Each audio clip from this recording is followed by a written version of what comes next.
Okay, what if I told you there's a proven playbook to go from absolutely zero followers to making six figures on social media?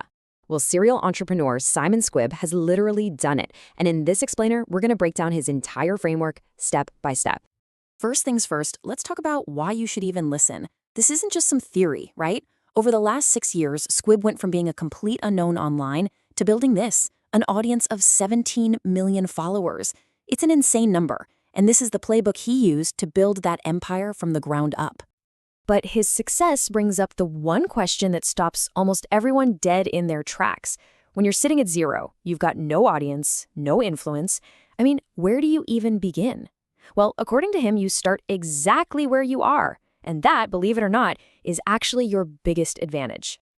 See, the first and honestly most crucial part of this whole thing has nothing to do with fancy cameras or clever content. It's all about your mindset. It's about completely reframing how you look at that starting line. And this slide just lays it all out so perfectly.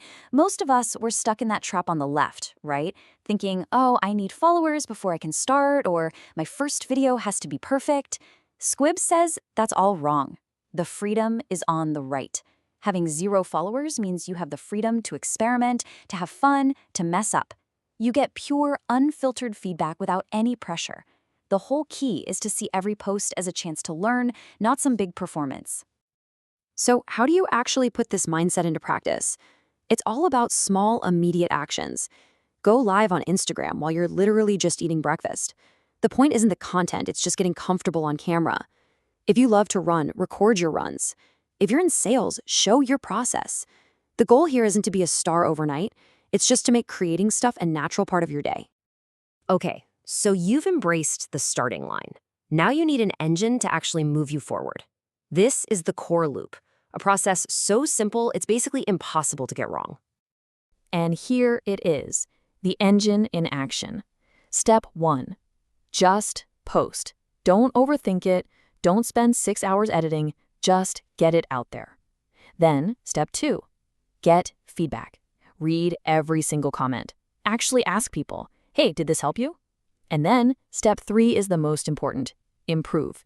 You take that feedback and you make your next video just a tiny bit better. That's it. That's the entire growth process. Because at the end of the day, action is everything. Squibb puts it pretty bluntly here, right? That hesitation, that fear of not being perfect, that's the cage that keeps you trapped. Hitting that post button is the first real step towards freedom. It's about breaking that old programming that tells you to play it safe. But let's be real for a second. Posting every day is a grind. It is a marathon, not a sprint, and it comes with some serious psychological hurdles. Squibb maps out a journey here that is so familiar. The first few months, you're flying high on pure excitement. But then, around month 6, you hit the wall. Your energy just dies, you start doubting everything, you feel like you've run out of ideas. This is where most people quit. But month 7, that's where the magic happens. You recommit and you start improving on what you've already done. And here's the thing you have to remember. Burnout is not a sign of failure. It's actually a sign that you're doing the work, that you're pushing yourself. It's a totally normal part of the process, and just knowing it's coming is half the battle. So how do you push through that wall? First, you just have to accept that your first videos, well, they probably weren't your best. And that's okay. So go back and remake them with the skills you have now. Seriously, almost no one saw them the first time anyway. And this last one is huge. Surround yourself with people who actually believe in what you're doing. All right, you've conquered the mindset, you've survived the grind. Now let's talk about the payoff. How do you actually turn all this effort into a real income? Okay, here's a quick and dirty breakdown of your options. You've got ad revenue, which is great for YouTube, but you're going to need a ton of views. Brand deals can be the fastest way to get cash, especially on a platform like Instagram where engagement is king. Affiliate links can work anywhere as long as your audience trusts you. But for real, long-term stability, nothing, and I mean nothing, beats building a true community. And this number right here, every single creator should have this tattooed on their brain. You do not need millions of followers. You need 1,000 true fans, people who will genuinely buy anything you create. That right there is the foundation of a sustainable business that doesn't depend on some random viral video. Which brings us to this crucial point. Never, ever build your business on rented land. Social media platforms can change an algorithm overnight. Like, they can even shut your account down. Your goal must always be to move your community onto assets you actually own, like an email list or a private WhatsApp group. That's your insurance policy. Now we get to the final phase, the end game, scaling up. How do you go from being a one-person show to building a real business, a real empire? And this is the question that just paralyzes so many people. You know you need help to grow, but you think you need a huge budget to hire anyone. Squibb says that is completely wrong.